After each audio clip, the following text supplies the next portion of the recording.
আমরা প্রস্তাব করেছি তার নাম হবে ইনশাআল্লাহ সাইমা সেলিম। এই নামটা কেমন লাগে শুনতে? মায়া লাগে? আলহামদুলিল্লাহ, এখন থেকে সে সাইমা সেলিম ইনশাআল্লাহ। এদিকে মাঝখানে বাবা চলে গেছে, আলহামদুলিল্লাহ। দায়িত্ব আমাদের সবার, আমরা আছি, এই শিশুর সাথে আছি,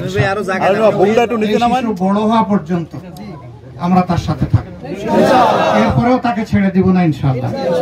সে আমাদের পরিবারের সদস্য, আমাদের সবার কাছে আমানত। আলহামদুলিল্লাহ।